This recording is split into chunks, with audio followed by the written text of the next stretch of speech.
ರಾಯಚೂರು ತಾಲೂಕಿನ ಹ್ಯಾಪಲ್ದಿನ್ನಿ ಗ್ರಾಮದಲ್ಲಿ ಇತ್ತೀಚೆಗೆ ಉದ್ಘಾಟನೆಗೊಂಡ ಕೆಪಿಎಸ್ ಶಾಲೆಯಲ್ಲಿ ಇಂದು ವಿದ್ಯಾರ್ಥಿ ಕಾಲು ಜಾರಿ ಬಿದ್ದ ಗಂಭೀರ ಗಾಯ ಮಾಡಿಕೊಂಡ ಘಟನೆ ಇಂದು ಜರುಗಿದೆ. ಹೌದು, ಅವೈಜ್ಞಾನಿಕವಾಗಿ ನಿರ್ಮಾಣ ಮಾಡಿದ ಕಾರಣ ಈ ಒಂದು ಘಟನೆ ಜರುಗಿದೆ ಎಂದು ಆರೋಪಿಸಲಾಗುತ್ತಿದೆ. ನೀರು ಸರಳವಾಗಿ ಹರಿದು ಹೋಗಲು ಜಾಗ ಇಲ್ಲದೆ ಇರುವ ಹಿನ್ನೆಲೆಯಲ್ಲಿ ಆ ಒಂದು ಸ್ಥಳದಲ್ಲಿ ನೀರು ನಿಂತಿದೆ ಮತ್ತು ಟೈಲ್ಸ್ ಹಾಕಿರುವ ಕಾರಣ ವಿದ್ಯಾರ್ಥಿಗಳ ಜೀವಕ್ಕೆ ಗೊತ್ತು ತರುವ ಘಟನೆಗಳು ನಡೆದರೂ ಆಶ್ಚರ್ಯ ಪಡುವಂತಿಲ್ಲ ಎಂದು ಅಲ್ಲಿ ಸಾರ್ವಜನಿಕರು ಮತ್ತು ಪಾಲಕರು ಅಸಮಾಧಾನ ವ್ಯಕ್ತಪಡಿಸುತ್ತಿದ್ದಾರೆ. ಬೆಳಗ್ಗೆ ವಿದ್ಯಾರ್ಥಿ ಶಾಲೆಗೆ ಬಂದು ತರಗತಿಗೆ ಬ್ಯಾಗ್ ಇಡಲು ಹೋದ ಸಂದರ್ಭದಲ್ಲಿ ಘಟನೆ ಜರುಗಿದ್ದು, ಕೂಡಲೇ ಆಸ್ಪತ್ರೆಗೆ ಕರೆದುಕೊಂಡು ಹೋಗಿ ತೋರಿಸಲಾಗಿದ್ದು, ವಿದ್ಯಾರ್ಥಿ ಹಣೆಗೆ ದೊಡ್ಡ ಗಾಯವಾಗಿದ್ದು 6 ಹೊಲಿಗೆಗಳನ್ನು ಹಾಕುವ ಮೂಲಕ ಚಿಕಿತ್ಸೆ ನೀಡಲಾಗಿದೆ. ಅಲ್ಲ, ಇದು ನೋಡ್ರಿ, ಈಗ ಕಾಂಟ್ರಾಕ್ಟ್ರು ಈಗ ಇದಕ್ಕೇನು ಸಂಬಂಧಪಟ್ಟ ಬಿಲ್ಡಿಂಗ್ ಡಿಪಾರ್ಟ್ಮೆಂಟ್ ಅವ್ರೇನು ಅದರಲ್ಲ, ಅಲ್ಲಿ ನೀರು ನಿಂದಿರ್ತಾವ, ಹೌದಲ್ಲ, ಒಂದು ಡೋಣಿ ಮಾಡ್ಬೇಕಂತನೂ ಖಬರಿಲ್ಲ ಹೆಸರಿವ್ರಿಗೆ. ಇಂಥ ಬಡ ಮಕ್ಕಳಿಗೆ ಈ ಥರ ಪರಿಸ್ಥಿತಿ ಆದರೆ ಹೆಂಗ?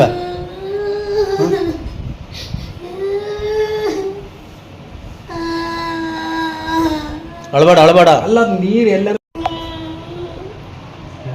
ಹೊಲಿಗೆ ಬೀಳ್ತಾವಲ್ಲ ಸರ್ ಭಾಳ. ಅವನು ಟೈಲ್ಸ್ಗೆ ಬಿದ್ದಾನೇನು ಸರ್ ಇವನು? ಅವು ಎಲ್ಲ ನೀರು ಅಂತಂದ್ರೆ ಕಾಲಿಟ್ಟು ಸ್ಕಿಡ್ಡಾಗಿ ಬಿದ್ದಾನೆ, ಎಲ್ಲನೂ ಗೊತ್ತಿಲ್ಲ ನನಗೆ. ನಾನು ಬೆಳಗ್ಗೆ ಬಂದು ವಿಡಿಯೋ ಮಾಡಿ ಹೇಳೋಗಿನ ನಾನು.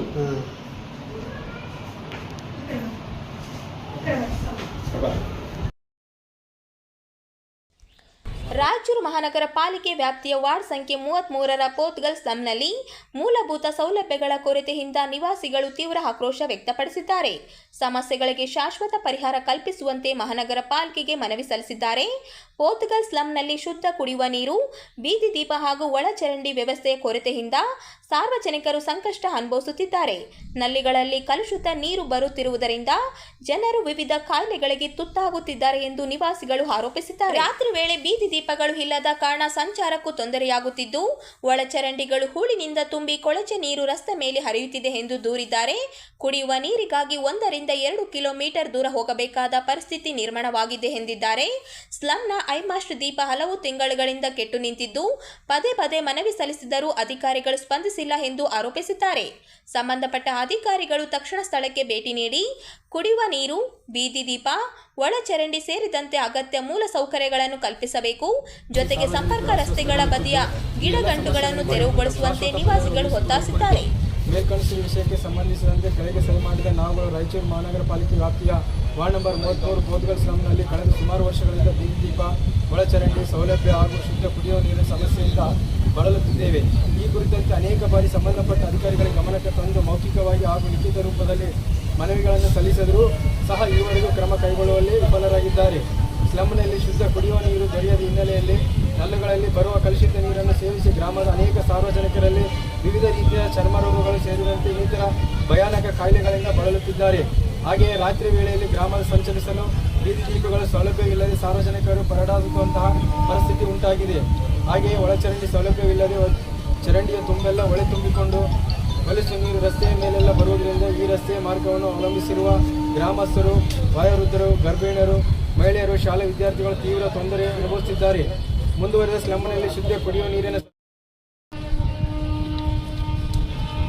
ಸಮಸ್ಯೆಯಿಂದಾಗಿ ಶಾಲೆಯ ಹೋಗಬೇಕಾದ ವಿದ್ಯಾರ್ಥಿಗಳು ನೀರಿಲ್ಲದೆ ಶಾಲೆಗೆ ಹೋಗದೆ ತಮ್ಮ ಶೈಕ್ಷಣಿಕ ಜೀವನವನ್ನು ಹಾಳು ಮಾಡಿಕೊಳ್ಳುತ್ತಿದ್ದಾರೆ.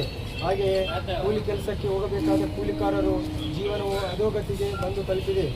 ಅಷ್ಟೇ ಅಲ್ಲದೆ ಸ್ಲಂನಲ್ಲಿ ಬೀದಿ ದೀಪ ಸೌಲಭ್ಯಕ್ಕೆ ಕೊರಕವೆಂಬಂತೆ ಐಮಾಸ್ಟ್ ವಿದ್ಯುತ್ ದೀಪವನ್ನು ಅಳವಡಿಸಿದ್ದು ಅದು ದುರಸ್ತಿಗೆ ಬಂದಿರುತ್ತದೆ. ಇದನ್ನು ಸರಿಪಡಿಸುವಂತೆ ಕಳೆದ ಸುಮಾರು ತಿಂಗಳುಗಳಿಂದ ಸಂಬಂಧಪಟ್ಟ ಅಧಿಕಾರಿಗಳ ಮನವಿ ಸಲ್ಲಿಸಿದರೂ ಕೂಡ ಸಹ ಯಾವೊಬ್ಬ ಅಧಿಕಾರಿಯೂ ಸಹ ನಮ್ಮ ಸಮಸ್ಯೆಗಳಿಗೆ ಸ್ಪಂದಿಸುತ್ತಿಲ್ಲ. ಆದ ಕಾರಣ ಮಾನ್ಯರಾದ ತಾವುಗಳು ಈ ಮೇಲಿನ ಎಲ್ಲ ಅಂಶಗಳನ್ನು ಕೂಲಂಕುಷವಾಗಿ ಪರಿಶೀಲಿಸಿ ಹಾಗೂ ತಾವುಗಳು ಖುದ್ದಾಗಿ ಪೋತ್ಗಲ್ ಸ್ಲಂಗೆ ಆಗಮಿಸಿ ಸ್ಲಂನಲ್ಲಿ ವಾಸಿಸುತ್ತಿರುವ ನಿವಾಸಿಗಳಿಗೆ ದೊರೆಯಬಹುದಾದ ಕನಿಷ್ಠ ಸೌಲಭ್ಯಗಳನ್ನು ದೊರಕಿಸಿಕೊಡುವ ನಿಟ್ಟಿನಲ್ಲಿ ಸಂಬಂಧಪಟ್ಟ ಅಧಿಕಾರಿಗಳಿಗೆ ಕಾರ್ಯಪ್ರವೃತ್ತ ಆಗುವಂತೆ ಸೂಚನೆ ನೀಡಬೇಕು.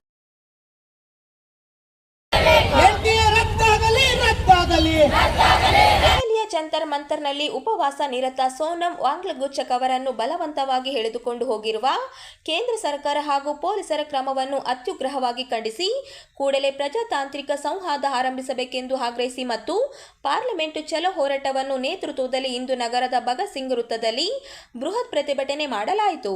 ಪ್ರತಿಭಟನೆಯನ್ನು ಉದ್ದೇಶಿಸಿ ಮಾತನಾಡಿದ ಜಿಲ್ಲೆಯ ಖ್ಯಾತ ವೈದ್ಯರಾದ ಡಾಕ್ಟರ್ ಜಯಪ್ರಕಾಶ್ ಅವರು ಪ್ರತಿಭಟನೆಯನ್ನು ಉದ್ದೇಶಿಸಿ ಮಾತನಾಡುತ್ತಾ, ಸಮಾಜದಲ್ಲಿ ಅನ್ಯಾಯ ನಡೆಯುವಾಗ ಅದರ ವಿರುದ್ಧ ಧ್ವನಿ ಎತ್ತಬೇಕು. ನಮಗೆ ಏಕೆ ಬೇಕು ಎಂದು ಕುಳಿತರೆ ಮುಂದಿನ ಸರದಿ ನಮಗೆ ಕಾದಿರುತ್ತದೆ. ಸಮಾಜದಲ್ಲಿ ವಿದ್ಯಾರ್ಥಿಗಳು ಬೀದಿಗಿಳಿದಾಗ ಸರ್ಕಾರಗಳೇ ಉರುಳಿವೆ. ವಿದ್ಯಾರ್ಥಿಗಳು ಅನ್ಯಾಯದ ವಿರುದ್ಧ ಧ್ವನಿ ಎತ್ತಬೇಕು. ಸೋನಂ ವಾಂಗ್ಲಗುಚ್ಚಕ್ ಅವರ ಜೊತೆ ಪ್ರಜಾತಾಂತ್ರಿಕವಾಗಿ ಸಂವಾದ ನಡೆಸಬೇಕೆಂದು ಸರ್ಕಾರಕ್ಕೆ ಆಗ್ರಹಿಸಿದರು. ಸೋನಂ ವಾಂಗ್ಚುಕ್ಗೆ ನಾವಿದ್ದೇವೆ, ಸೋನಂ ವಾಂಗ್ಚುಕ್ಗೆ ನಾವಿದ್ದೇವೆ. ಇನ್ಕ್ಲಾಬ್ ಜಿಂದಾಬಾದ್. ಹೋರಾಟ ಹತ್ತಿಕ್ಕಲು ಸಾಧ್ಯವಿಲ್ಲ.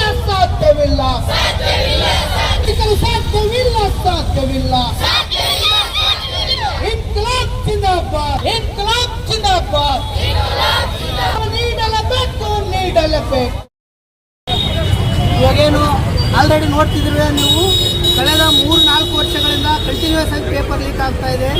ಸೊ ಇದನ್ನು ವಿರೋಧಿಸಿ NTA ಸ್ಕ್ರ್ಯಾಪ್ ಮಾಡಬೇಕು, ಧರ್ಮೇಂದ್ರ ಪ್ರಧಾನ್ ಅವರು ರಿಸೈನ್ ಮಾಡಬೇಕಂತೇಳಿ ಇಡೀ ದೇಶದಾದ್ಯಂತ ಹೋರಾಟ ನಡೆದಿದೆ. ಅದರಲ್ಲಿ ಡೆಲ್ಲಿಯಲ್ಲಿ ಇವರು ವಿಜ್ಞಾನಿಗಳು ಹಾಗೂ ಶಿಕ್ಷಕರು, ಸೋಷಿಯಲ್ ಆ್ಯಕ್ಟಿವಿಸ್ಟ್ ಆದಂಥ ಸೋನಂ ವಾಂಗ್ಚುಕ್ ಅವರು ಆಲ್ಮೋಸ್ಟ್ 20 ದಿನಗಳಿಂದ ಅವ್ರು 22ನೇ ದಿನ ಇವತ್ತು ಉಪವಾಸ ಕೂತ್ಕೊಂಡಿದ್ದಾರೆ. ಆದರೆ ಕೇಂದ್ರ ಸರ್ಕಾರ ಇದು ಯಾವುದೂ ಇದನ್ನ ಕೇಳ್ತಾ ಇಲ್ಲ. ಧರ್ಮೇಂದ್ರ ಪ್ರಧಾನ್ ಅವರು ಬಂದು ಮಾತಾಡೋಕ್ಕೆ ರೆಡಿ ಇಲ್ಲ.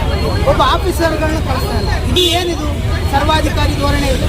ಸೊ ಈ ಹಿನ್ನೆಲೆಯಲ್ಲಿ ನಾವು ಇದು ಡೆಮೋಕ್ರೆಟಿಕ್ ಕಂಟ್ರಿ, ಇದೊಂದು ಡೆಮೋಕ್ರೆಟಿಕ್ ಕಂಟ್ರಿ. ಇಲ್ಲಿ ಇವತ್ತು ಹೋರಾಟಗಾರರ ಜೊತೆ ಇವತ್ತು ಅವ್ರು ಬಂದು ಸಂವಾದ ನಡೆಸಬೇಕು. ಅವ್ರ ಡಿಮ್ಯಾಂಡ್, ಅವ್ರ ಬೇಡಿಕೆಗಳು ಏನಿದ್ದಾವೆ ಅದನ್ನು ಆಲಿಸಬೇಕು. ಇವತ್ತೇನು ನೀಟ್ ಎಕ್ಸಾಮಿಂದ ಅವ್ರ ಕಡೆಯಿಂದ ತಪ್ಪಾಗಿದೆ, ಅದನ್ನು ಇದೇ ನಮ್ಮ ಕಡೆಯಿಂದ ತಪ್ಪಾಗಿದೆ ಅಂತ ಹೇಳ್ಬೇಕಿತ್ತು, ಧೈರ್ಯದಿಂದ ಹೇಳ್ಬೇಕಾಗಿತ್ತು. ಆದರೆ ಇಡೀ 22 ಲಕ್ಷ ಕುಟುಂಬಗಳಿಗೆ ಪ್ರಧಾನಿ ಮಂತ್ರಿ ಮೋದಿ ಆಗಲಿ ಧರ್ಮೇಂದ್ರ ಪ್ರಧಾನ್ ಆಗಲಿ ಕ್ಷಮೆ ಕೇಳಬೇಕಾಗಿತ್ತು. ಆದರೆ ಅದು ಮಾಡ್ತಾ ಇಲ್ಲ. ಇವತ್ತು ಹೋರಾಟನ ಹತ್ತಿಕ್ಕಕ್ಕೆ ಟ್ರೈ ಮಾಡ್ತಾರೆ. ಹೋರಾಟ ಹತ್ತಿಕ್ಕಕ್ಕೆ ಸಾಧ್ಯ ಇಲ್ಲ. ಇದು ಭಗತ್ ಸಿಂಗ್ ದೇಶ, ಇದು ನೇತಾಜಿ ಸುಭಾಷ್ ಚಂದ್ರ ಬೋಸ್ ಅವರು ಹುಟ್ಟಿದ ದೇಶ. ಇಲ್ಲಿ ಅನ್ಯಾಯ ಆದಾಗ ಪ್ರತಿಭಟನೆ ಮಾಡ್ತಾರೆ, ಇಲ್ಲಿ ಅನ್ಯಾಯ ಆದಾಗ ಹೋರಾಟ ಮಾಡ್ತಾರೆ. ಸೊ ಹಂಗಾಗಿ ಹೋರಾಟ ಹತ್ತಿಕ್ಕಬಾರ್ದು. ಅದ್ರ ಜೊತೆ ಡೆಮೋಕ್ರೆಟಿಕ್ ಆಗಿ ಒಂದು ಪ್ರಜಾತಾಂತ್ರಿಕವಾಗಿ ಒಂದು ಸಂವಾದ ನಡೆಸಬೇಕಂತೇಳಿ ನಮ್ಗೆ. ತಮ್ಮ ಹೆಸರು ಸರ್? ನನ್ನ ಹೆಸರು ಅಯ್ಯಳಪ್ಪ, AIDS ಜಿಲ್ಲಾ ಅಧ್ಯಕ್ಷ. ಘೋಷಣೆ ಏನಾದ್ರು ಆಗ್ತಾರಣ್ಣ?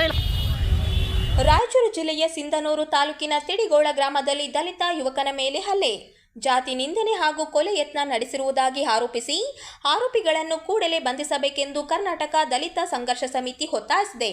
ಜುಲೈ 7ರಂದು ಸಾಲದ ವಿಚಾರವನ್ನು ನೆಪ ಮಾಡಿಕೊಂಡು ರಾಘವೇಂದ್ರ ಎಂಬ ದಲಿತ ಯುವಕನ ಮೇಲೆ ಕೆಲವರು ಹಲ್ಲೆ ನಡೆಸಿ ಜಾತಿ ನಿಂದನೆ ಮಾಡಿ ಕುತ್ತಿಗೆಗೆ ಹಗ್ಗ ಬಿಗಿದು ಕೊಲೆ ಯತ್ನ ನಡೆಸಿರುವುದಾಗಿ ಆರೋಪಿಸಲಾಗಿದೆ. ಸ್ಥಳದಲ್ಲಿದ್ದ ಸಾರ್ವಜನಿಕರು ಮಧ್ಯಪ್ರವೇಶಿಸಿ ರಾಘವೇಂದ್ರ ಅವರನ್ನು ರಕ್ಷಿಸಿದ್ದಾರೆ ಎನ್ನಲಾಗಿದೆ. ಈ ಪ್ರಕರಣಕ್ಕೆ ಸಂಬಂಧಿಸಿದಂತೆ ತುರುವಿಹಾಳ ಪೊಲೀಸ್ ಠಾಣೆಯಲ್ಲಿ ಆರಂಭದಲ್ಲಿ ದೂರು ಸ್ವೀಕರಿಸದೆ ರಾಜಿ ಮಾಡಿಕೊಳ್ಳುವಂತೆ ಸೂಚನೆ ನೀಡಲಾಗಿದೆ ಎಂದು ಕರ್ನಾಟಕ ದಲಿತ ಸಂಘರ್ಷ ಸಮಿತಿ ಆರೋಪಿಸಿದೆ. ಈ ಹಿನ್ನೆಲೆಯಲ್ಲಿ ಡಾಕ್ಟರ್ ದಾದಾ ಸಾಹೇಬ ಎನ್ ಮೂರ್ತಿ ಸ್ಥಾಪಿತ ಕರ್ನಾಟಕ ದಲಿತ ಸಂಘರ್ಷ ಸಮಿತಿಯ ಜಿಲ್ಲಾ ಘಟಕದ ಪದಾಧಿಕಾರಿಗಳು ತಹಶೀಲ್ದಾರರಿಗೆ ಮನವಿ ಸಲ್ಲಿಸಿ ಆರೋಪಿಗಳನ್ನು ತಕ್ಷಣ ಬಂಧಿಸಿ ಸಂತ್ರಸ್ತ ರಾಘವೇಂದ್ರ ಅವರಿಗೆ ಸೂಕ್ತ ಪರಿಹಾರ ಹಾಗೂ ಪೊಲೀಸ್ ರಕ್ಷಣೆ ಒದಗಿಸುವಂತೆ ಸರ್ಕಾರವನ್ನು ಆಗ್ರಹಿಸಿದರು. ಇವತ್ತು ರಾಯಚೂರು ಜಿಲ್ಲೆಯ ರಾಯಚೂರು ತಾಲೂಕಿನ ಮಾನ್ಯ ತಹಶೀಲ್ದಾರ್ ಸಾಹೇಬರ ಮುಖಾಂತರ ಮಾನ್ಯ ಗೃಹ ಮಂತ್ರಿಗಳಿಗೆ ನಾವೊಂದು ಮನವಿ ಸಲ್ಲಿಸಿದ್ದೀವಿ. ಈ ಒಂದು ಮನವಿಯಲ್ಲಿ ತಮ್ಮಲ್ಲಿ ಮನವಿ ಮಾಡಿಕೊಳ್ಳೋದೇನೆಂದರೆ, ಈ ಒಂದು ರಾಯಚೂರು ಜಿಲ್ಲೆಯಾದ್ಯಂತ ದಲಿತರ ಮೇಲೆ ದೌರ್ಜನ್ಯ ನಡೀತಕ್ಕಂಥ ಘಟನೆಯನ್ನು ಖಂಡಿಸುತ್ತಾ ಈ ಒಂದು ಸಿಂಧನೂರು ತಾಲೂಕಿನ ತಿಡಿಗೋಳು ಪೊಲೀಸ್ ಠಾಣೆ ವ್ಯಾಪ್ತಿಯಲ್ಲಿ ಬರ್ತಕ್ಕಂಥ ರಾಘವೇಂದ್ರ ತಂದೆ ಗಾಳಪ್ಪ ಈತನನ್ನು ಶರವಣಗೌಡ, ವೆಂಕನಗೌಡ, ಹೆಗಡೆದಪ್ಪ ಇವೆಲ್ಲ ಸೇರಿ ಮಾರಣಾಂತಿಕ ಹಲ್ಲೆ ಮಾಡಿ ಈ ಒಂದು ಹಲ್ಲೆಯನ್ನು ಖಂಡಿಸುತ್ತಾ ಹಲ್ಲೆಗೊಳಗಾದ ರಾಘವೇಂದ್ರ ಇವರು ತಕ್ಷಣ ಪೊಲೀಸ್ ಠಾಣೆಗೆ ಹೋಗಿ ದೂರು ಸಲ್ಲಿಸಲು ಮನವಿ ಸಲ್ಲಿಸಿದರೂ ಕೂಡ ಆ ಸಂಬಂಧಪಟ್ಟ ಠಾಣೆ PSI ಮೇಡಮ್ ಅವರು ಆತನ ಸಮಸ್ಯೆಗೆ ಯಾವುದೇ ರೀತಿಯಿಂದ ಕೂಡಲೇ ತಕ್ಷಣ ಸ್ಪಂದಿಸುವುದಿರೋದನ್ನು ಆ ಸಮಸ್ಯೆಗೆ ಆತನ ಮೇಲೆ ಹಲ್ಲೆ ಮಾಡಿದವರನ್ನು ಆ ಠಾಣೆಗೆ ಕರೆಸಿ ಅಲ್ಲಿ ಆ ಠಾಣೆಯಲ್ಲಿ ಕೂಡಿಸಿ ಅವರಿಗೆ ರಾಜ ಮರ್ಯಾದೆ ಕೊಟ್ಟು ನೀವು ಹಲ್ಲೆಗೊಳಗಾಗಿದ್ರಲ್ಲ ಅವ್ರು ಕೂಡ ನೀವು ರಾಜಿ ಮಾಡಿಕೊಂಡ್ರೆ ಸರಿ, ಇಲ್ಲದಿದ್ದರೆ ಮತ್ತೆ ಪುನಃ ನಿಮ್ಮ ಮೇಲೆ ದೌರ್ಜನ್ಯ ಆಗ್ತವೆ ಈ ಒಂದು ಗ್ರಾಮಗಳಲ್ಲಿ ಅಂತೇಳಿ ಅವರಿಗೆ ಮನವರಿಕೆ ಮಾಡ್ತಾರೆ ಮೇಡಮ್. ಆದರೂ ಕೂಡ ಅದಕ್ಕೆ ನಾವು ಒಪ್ಪದೆ ಕೂಡಲೇ ಅದನ್ನು ದೂರು ದಾಖಲಿಸಿ ಅವ್ರನ್ನ ಕೂಡಲೇ ಬಂಧಿಸಬೇಕಂತ ಹೇಳಿದ್ರು ಕೂಡ ಮೇಡಮ್ ಅವರು ಮಾನ್ಯ PSI ಮೇಡಮ್ ಅವರು ನಿರ್ಲಕ್ಷ್ಯ ತೋರಿರ್ತಾರೆ. ಹಾಗಾಗಿ ಇದಲ್ಲದೆ ಈ ಒಂದು ತುರುವೇಳ ಪೊಲೀಸ್ ಠಾಣೆ ವ್ಯಾಪ್ತಿಯಲ್ಲಿ ಸುಮಾರು ಮೊದಲೆಲ್ಲ ಘಟನೆಗಳು ನಡೆದರೂ ಕೂಡ ಇದೇ ರೀತಿಯಲ್ಲಿ ನಿರ್ಲಕ್ಷ್ಯ ತೋರಿರ್ತಕ್ಕಂಥ PSI ಅವರು. ಅದಕ್ಕಾಗಿ ನಾವು ಈ ಒಂದು ಸಮಸ್ಯೆಯನ್ನು ಗಂಭೀರವಾಗಿ ದಲಿತರ ಮೇಲೆ ದೌರ್ಜನ್ಯ ನಡೀತಕ್ಕಂಥ ಸಮಸ್ಯೆಯನ್ನು ಗಂಭೀರವಾಗಿ ನಾವು ಪರಿಗಣಿಸಿದ್ದು ಮಾನ್ಯ ರಾಯಚೂರು ತಹಸೀಲ್ದಾರ್ ಮುಖಾಂತರ ಗೃಹ ಮಂತ್ರಿಗಳಿಗೆ ಮನವಿಯನ್ನು ಸಲ್ಲಿಸಿದ್ದೇವೆ. ನಮ್ಮ ಹೆಸರು? ನಮ್ಮ ಹೆಸರು ನಾಡಂಗಿ ಬಸವರಾಜ್ ಅಂತೇಳಿ, ಕರ್ನಾಟಕ ದಲಿತ ಸಂಘರ್ಷ ಸಮಿತಿ, ಡಾಕ್ಟರ್ ದಾದಾ ಸಾಹೇಬ್ ಎನ್ಮೂರ್ತಿ ಜಿಲ್ಲಾ ಉಪಾಧ್ಯಕ್ಷರು. ನೀಟ್ ಪರೀಕ್ಷೆಯಲ್ಲಿನ ಅಕ್ರಮಗಳ ನೈತಿಕ ಹೊಣೆ ಹೊತ್ತು ಕೇಂದ್ರ ಶಿಕ್ಷಣ ಸಚಿವ ಧರ್ಮೇಂದ್ರ ಪ್ರಧಾನ ರಾಜೀನಾಮೆ ನೀಡಬೇಕೆಂದು ಆಗ್ರಹಿಸಿ ಭಾರತ ಕಮ್ಯುನಿಸ್ಟ್ ಪಕ್ಷ ಮಾರ್ಕ್ಸ್ವಾದಿ ಜಿಲ್ಲಾ ಸಮಿತಿ ವತಿಯಿಂದ ರಾಯಚೂರಿನಲ್ಲಿ ಪ್ರತಿಭಟನೆ ನಡೆಸಲಾಯಿತು. ನಗರದ ಟಿಪ್ಪು ಸುಲ್ತಾನ್ ಗಾರ್ಡನ್ ಸಮೀಪ ನಡೆದ ಪ್ರತಿಭಟನೆಯಲ್ಲಿ ಪ್ರಧಾನಿ ನರೇಂದ್ರ ಮೋದಿ ಹಾಗೂ ಕೇಂದ್ರ ಶಿಕ್ಷಣ ಸಚಿವ ಧರ್ಮೇಂದ್ರ ಪ್ರಧಾನ್ ಅವರ ಪ್ರಕೃತಿಗಳನ್ನು ದಹಿಸಿ ಕೇಂದ್ರ ಸರ್ಕಾರದ ವಿರುದ್ಧ ಆಕ್ರೋಶ ವ್ಯಕ್ತಪಡಿಸಿದರು. ಪ್ರತಿಭಟನೆಯಲ್ಲಿ ಮಾತನಾಡಿದ CPI-M ಜಿಲ್ಲಾ ಕಾರ್ಯದರ್ಶಿ KG ವೀರೇಶ್, ನೀಟ್ ಪರೀಕ್ಷೆಯಿಂದ ವಂಚಿತರಾಗಿ ಆತ್ಮಹತ್ಯೆ ಮಾಡಿಕೊಂಡ ವಿದ್ಯಾರ್ಥಿಗಳ ಕುಟುಂಬಗಳಿಗೆ ತಲಾ 1 ಕೋಟಿ ರೂಪಾಯಿ ಪರಿಹಾರ ನೀಡಬೇಕೆಂದು ಒತ್ತಾಯಿಸಿದರು. ಅಲ್ಲದೆ ದೆಹಲಿಯ ಜಂತರ್ ಮಂತರ್ನಲ್ಲಿ ಪರಿಸರವಾದಿ ಸೋಮನ್ ವಾಂಗ್ಲುಕೂಚ್ ನಡೆಸುತ್ತಿರುವ ಉಪವಾಸ ಸತ್ಯಾಗ್ರಹಕ್ಕೆ ಬೆಂಬಲ ಸೂಚಿಸಿ ಸರ್ಕಾರವು ಮಾತುಕತೆ ಮೂಲಕ ಸಮಸ್ಯೆಗಳನ್ನು ಪರಿಹರಿಸಬೇಕೆಂದು ಆಗ್ರಹಿಸಿದರು. ಪ್ರತಿಭಟನೆಯಲ್ಲಿ H. ಪದ್ಮ, DS. ಶರಣಬಸವ, ಕರಿಯಪ್ಪ ಅಚೋಳಿ, ವರಲಕ್ಷ್ಮಿ, ಗೋಕರಮ್ಮ, ಶರಣಮ್ಮ, ಜಮಲಮ್ಮ, ಜಾಲಾನಿ ಪಾಷಾ, ಶ್ರೀನಿವಾಸ್, ನರಸಪ್ಪ, ಅಡಿವಪ್ಪ, ರಾಮರೆಡ್ಡಿ ಸೇರಿದಂತೆ ಪಕ್ಷದ ಮುಖಂಡರು ಹಾಗೂ ಕಾರ್ಯಕರ್ತರು ಭಾಗವಹಿಸಿದ್ದರು. ಕೂಡಲೇ ಧರ್ಮೇಂದ್ರ ಪ್ರಧಾನ್ ರಾಜೀನಾಮೆ ಕೊಡಲೇಬೇಕು.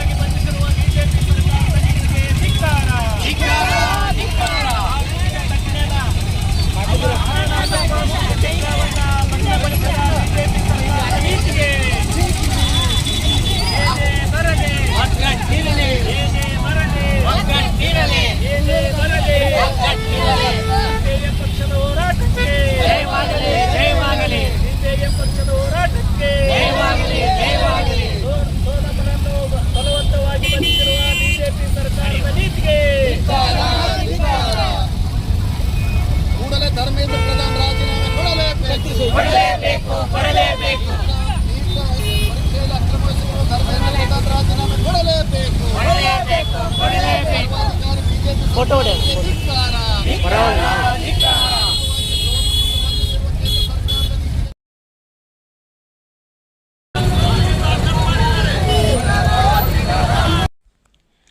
ಸಾಮಾಜಿಕ ಭದ್ರತಾ ಯೋಜನೆಗಳ ಅಡಿ ಅಂಗವಿಕಲರು, ವೃದ್ಧರು ಹಾಗೂ ವಿಧವೆಯರಿಗೆ ನೀಡಲಾಗುತ್ತಿರುವ ಮಸಶಾನಕ್ಕೆ ವಿಧಿಸಿರುವ ವಾರ್ಷಿಕ 32,000 ರೂಪಾಯಿ ಆದಾಯ ಮಿತಿಯನ್ನು ರದ್ದುಪಡಿಸಿ ಸ್ಥಗಿತಗೊಂಡಿರುವ ಎಲ್ಲ ಮಸಶಾನಗಳನ್ನು ತಕ್ಷಣ ಪುನರಾರಂಭಿಸಬೇಕೆಂದು ಆಗ್ರಹಿಸಿ ರಾಯಚೂರಿನಲ್ಲಿ ಪ್ರತಿಭಟನೆ ನಡೆಯಿತು. ರಾಯಚೂರು ನಗರದ ಟಿಪ್ಪು ಸುಲ್ತಾನ್ ಉದ್ಯಾನವನದ ಎದುರು ಕರ್ನಾಟಕ ರಾಜ್ಯ ಅಂಗವಿಕಲರ ಹಾಗೂ ಪಾಲಕರ ಒಕ್ಕೂಟದ ಜಿಲ್ಲಾ ಸಮಿತಿ ನೇತೃತ್ವದಲ್ಲಿ ಪ್ರತಿಭಟನೆ ನಡೆಸಲಾಯಿತು. ಪ್ರತಿಭಟನಾಕಾರರು ಮಾತನಾಡಿ, ವಾರ್ಷಿಕ 32,000 ರೂಪಾಯಿ ಆದಾಯ ಮಿತಿ ಅವೈಜ್ಞಾನಿಕವಾಗಿದ್ದು, ಇದರ ನೆಪದಲ್ಲಿ ಅಂಗವಿಕಲರು, ವೃದ್ಧರು ಹಾಗೂ ವಿಧವೆಯರ ಮಸಶಾನವನ್ನು ಸ್ಥಗಿತಗೊಳಿಸಲಾಗಿದೆ ಎಂದು ಆರೋಪಿಸಿದರು. BPL ಕುಟುಂಬಗಳಿಗೆ 1.20 ಲಕ್ಷ ರೂಪಾಯಿ ಆದಾಯ ಮಿತಿ ಅನ್ವಯವಾಗಿರುವಾಗ ಮಸಶಾನಕ್ಕೆ ಮಾತ್ರ 32,000 ರೂಪಾಯಿ ಮಿತಿ ವಿಧಿಸಿರುವುದು ತಾರತಮ್ಯ ಎಂದು ಆಕ್ರೋಶ ವ್ಯಕ್ತಪಡಿಸಿದರು. ಸ್ಥಗಿತಗೊಂಡಿರುವ ಎಲ್ಲ ಮಸಶಾನಗಳನ್ನು ಕೂಡಲೇ ಪುನರಾರಂಭಿಸಬೇಕು.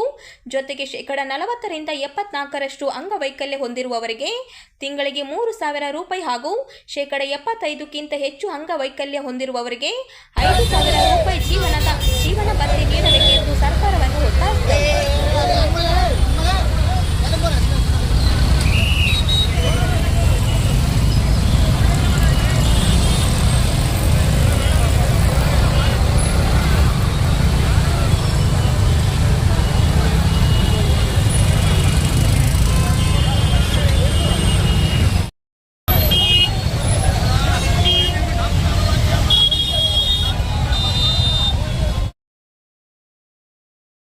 ಅವರು ಕಳೆದ 20-25 ವರ್ಷಗಳಿಂದ ವೀರಶೈವ ಲಿಂಗಾಯತರು ಸನಾತನ ಹಿಂದೂ ಧರ್ಮದ ಅವಿಭಾಜ್ಯ ಅಂಗವಾಗಿದ್ದು ಇವರ ನಡುವೆ ಭಿನ್ನತೆ ಸೃಷ್ಟಿಸುವ ಪ್ರಯತ್ನ ಮಾಡಬಾರದು ಎಂದು ಕಾಶಿಪೀಠದ ಜಗದ್ಗುರು ಡಾಕ್ಟರ್ ಚಂದ್ರಶೇಖರ್ ಶಿವಾಚಾರ್ಯರು ಹೇಳಿದ್ದಾರೆ.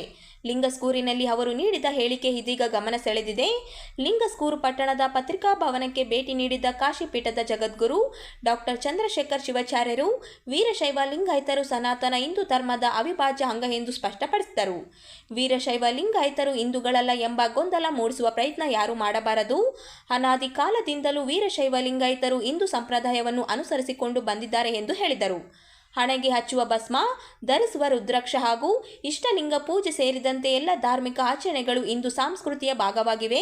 ಆದ್ದರಿಂದ ವೀರಶೈವ ಮತ್ತು ಲಿಂಗಾಯತರು ಒಂದೇ ಸಮುದಾಯವಾಗಿದ್ದು ಸಮಾಜದಲ್ಲಿ ಐಕ್ಯತೆ ಉಳಿಯಬೇಕು ಎಂದು ಕರೆ ನೀಡಿದರು.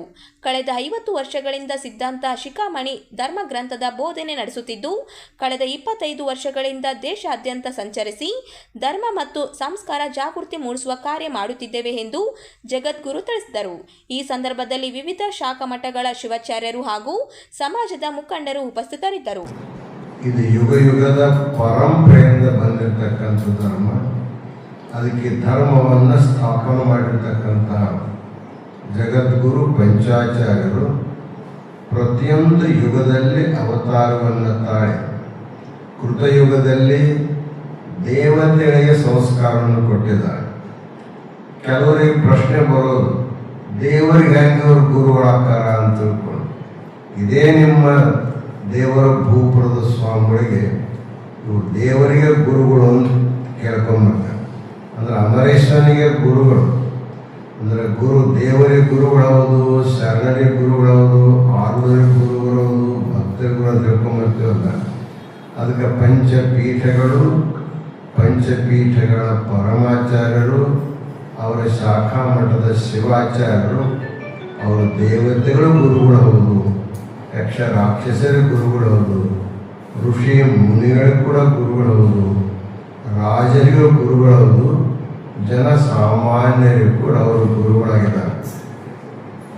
ಇಂತಹ ಪಂಚಾಚಾರ್ಯರು ಸದಾಶಿವನಿಂದ ಒಂದು ಜ್ಞಾನವನ್ನು ಪಡ್ಕೊಂಡು ಪಂಚಸೂತ್ರಗಳನ್ನು ಜಗತ್ತಿಗೆ ಕೊಟ್ಟಿರ್ತಕ್ಕಂಥದ್ದು ನೀವೆಲ್ಲ ಕೇಳ್ತಾ ಬರ್ತಾ ಇದ್ದಾರೆ. ಸಾಮಾನ್ಯವಾಗಿ ಬಹಳ ಹಿಂದಿನ ಕಾಲದೊಳಗೆ ಉಪದೇಶಗಳನ್ನು ಬಹಳ ಸಂಕ್ಷಿಪ್ತವಾಗಿ ಹೇಳ್ತಕ್ಕಂಥ ಪದ್ಧತಿ ಇತ್ತು. ಆ ಪದ್ಧತಿಯನ್ನು ಅನುಸರಿಸೇ ಜಗದ್ಗುರು ಪಂಚಾಚಾರ್ಯರು ಜಗತ್ತಿನ ಆದಿ ದಾರ್ಶನಿಕ ಸೂತ್ರಗಳನ್ನು ಜಗತ್ತಿನ ದಾರ್ಶನಿಕರು ಚಿಂತನೆ ಮಾಡಿದ್ದು 5 ವಿಷಯಕವಾಗಿ. ಜೀವ ಅಂದರೆ ಯಾರು, ಈಶ್ವರ ಅಂದರೆ ಯಾರು, ಜಗತ್ತಂದ್ರೇನು, ಜೀವಾತ್ಮನಿಗೆ ಬಂಧನ ಹೇಗೆ ಬರ್ತದೆ, ಅವ ಮುಕ್ತ ಹೇಗಾಗ್ತಕ್ಕಂಥ ಈ 5 ವಿಷಯಗಳ ಮೇಲೆ ಜಗತ್ತಿನ ದಾರ್ಶನಿಕರು ಚಿಂತನೆಯನ್ನು ಮಾಡಿದ್ದಾರೆ. ಎಲ್ಲ ದಾರ್ಶನಿಕರು ಚಿಂತನೆ ಮಾಡೋದಕ್ಕಿಂತ ಮೊದಲೇ ಮೊದಲು ಚಿಂತನೆಯನ್ನು ಮಾಡಿ ಜಗತ್ತಿಗೆ ಉಪದೇಶ ಮಾಡಿರ್ತಕ್ಕಂಥವರು ಜಗದ್ಗುರು ಪಂಚಾಚಾರ್ಯರು. ಅದಕ್ಕೆ ಅವರಿಗೆ ಆದಿ ಸೂತ್ರಕಾರರು ಅಂತ ಕರ್ಕೊಂಡ್ಬರ್ತಾ ಇದ್ದಾರೆ. ಕಾಶಿ ಜಗದ್ಗುರುಳವರು ಶ್ರೀ ಸಿದ್ಧಾಂತ ಶಿಖಾಮಣಿ ಬಗ್ಗೆ ಕಳೆದ 50 ವರ್ಷಗಳಿಂದ ಅದನ್ನು ಹೇಳ್ತಾ ಬಂದಿದೆ. ಆ ಸಿದ್ಧಾಂತ ಶಿಖಾಮಣಿಗೆ ಮೂಲಾಗಿರ್ತಕ್ಕಂಥ ಈ ಪಂಚಸೂತ್ರಗಳು ಪದ್ವಿಧಿ, ವೃಷ್ಟಿ, ಲಂಬನ, ಮುಕ್ತಾಗುಚ್ಛ ಮತ್ತು ಪಂಚವರ್ಣ ಅಂತಕ್ಕಂಥ 5 ಸೂತ್ರಗಳು ಪರಮ ಪದವಿಯನ್ನು ಪಡ್ಕೋಬೇಕಾದ್ರೆ ಯಾವ ರೀತಿ ಪಡ್ಕೋಬೇಕು, ಜೀವಾತ್ಮ ಜಗತ್ತಿಗೆ ಹೇಗೆ ಬರ್ತಾ ಇದ್ದಾನೆ, ಈಶ್ವರನ ಸ್ವರೂಪ ಏನದ, ಜಗತ್ತಂದ್ರೇನು, ಬಂಧದಿಂದ ಮುಕ್ತಿ ಆಗ್ತಕ್ಕಂಥ ಎಲ್ಲ ವಿಷಯಗಳನ್ನು ವಿಸ್ತಾರವಾಗಿ ನಾವು ಬರೆದರೆ ಅದೇ ಗ್ರಂಥಕ್ಕೆ ವೀರಶೈವ ಪಂಚಸೂತ್ರೀಯ ಪ್ರವಚನ ಅಂತಕ್ಕಂಥ ಹೆಸರನ್ನು ಕೊಟ್ಟಿದೆ. ಅದನ್ನೇ ನಾವೆಲ್ಲ ಇಲ್ಲಿ ಪ್ರವಚನ ಮಾಡ್ತಾ ಇರೋದು. ನಾಳೆಗೆ ರಾಯಚೂರು ಹೋದ್ಮೇಲೆ ಅಲ್ಲೂ ಅದೇ ಪ್ರವಚನ ಮಾಡ್ಕೊಂಡ್ಬರ್ತಿದ್ದೇವೆ. ಒಂದು ಮುಖ್ಯವಾದ ವಿಚಾರನ ಬಹಳಷ್ಟು ಜನರು ವೀರಶೈವರ ಐಕ್ಯತೆಯನ್ನು ಕೆಡಿಸೋ ಸಲುವಾಗಿ ವೀರಶೈವರು ಬೇರೆ, ಲಿಂಗಾಯತರ ಬೇರೆ ಅಂತಕ್ಕಂಥ ವಾದ ಮಾಡ್ತಾರೆ. ಆದರೆ ವಾಸ್ತವಿಕವಾಗಿ ಯಾರು ವೀರಶೈವರು ಅವರೇ ಲಿಂಗಾಯತರು, ಯಾರು ಲಿಂಗಾಯತರು ಅವರೇ ವೀರಶೈವರು ಅನ್ನುವಂಥದ್ದನ್ನು ಸಮಾಜ ಸ್ಪಷ್ಟವಾಗಿ ತಿಳ್ಕೋಬೇಕು. ಇನ್ನೂ ಒಂದು ಅರ್ಥದಲ್ಲಿ ವೀರಶೈವರು ಹಿಂದೂಗಳು ಹೌದು ಅಲ್ಲ ಅಂತಕ್ಕಂಥ ಒಂದು ವಿಚಾರ ಮಾತಕ್ಕೆ ಬರ್ತಾ ಇದೆ. ಆದರೆ ಸನಾತನ ಕಾಲದಿಂದಲೂ ಕೂಡ ವೀರಶೈವರು ಹಿಂದೂಗಳೇ ಅಂತಕ್ಕಂಥದ್ದನ್ನು ನಾವು ಕಾಪಾಡ್ಕೊಂಡು ಬಂದಿದ್ದೇವೆ. ನಾವು ಹಸ್ತಕ್ಕಂಥ ಭಸ್ಮ, ನಾವು ಧರಿಸ್ತಕ್ಕಂಥ ರುದ್ರಾಕ್ಷಿ, ಲಿಂಗ, ಇವೆಲ್ಲ ಆಚರಣೆಗಳು ಹಿಂದೂ ಸಂಸ್ಕೃತಿಯ ಪೂರಕವಾಗಿರೋದ್ರಿಂದ ವೀರಶೈವ ಲಿಂಗಾಯತ ಹಿಂದೂ ಅಲ್ಲ ಅಂತಲ್ಲ, ಅವರೆಲ್ಲ ನಾವು ಮೂಲತಃ ಹಿಂದೂಗಳೇ ಅನ್ನುವಂಥದ್ದನ್ನು ನಾವೆಲ್ಲ ತಿಳ್ಕೋಬೇಕನ್ನುವಂಥ ಕೆಲವೊಂದು ವಿಚಾರಗಳನ್ನು ನಿಮ್ಮ ಮುಖಾಂತರ ಈ ಭಾಗಕ್ಕೆ ತಿಳಿಸ್ತಕ್ಕಂಥ ಪ್ರಯತ್ನ ಮಾಡಿದ್ದೇವೆ. ನೀವೆಲ್ಲರೂ ಕೂಡ ನಿಮ್ಮ ಪತ್ರಿಕೆ ಮುಖಾಂತರ ಜಗತ್ತುಗಳ ವಿಚಾರವನ್ನು ಸ್ಪಷ್ಟಪಡಿಸಬೇಕು ಅಂತಕ್ಕಂಥ ಮಾತನ್ನು ತಿಳಿಸಿ ಈ ಸಂಕ್ಷಿಪ್ತವಾಗಿರ್ತಕ್ಕಂಥ ಆಶೀರ್ವಚನಕ್ಕೆ ವಿರಾಮ ಕೊಡ್ತಾ ಇದ್ದೇವೆ. ಓಂ ಶಾಂತಿ ಶಾಂತಿ.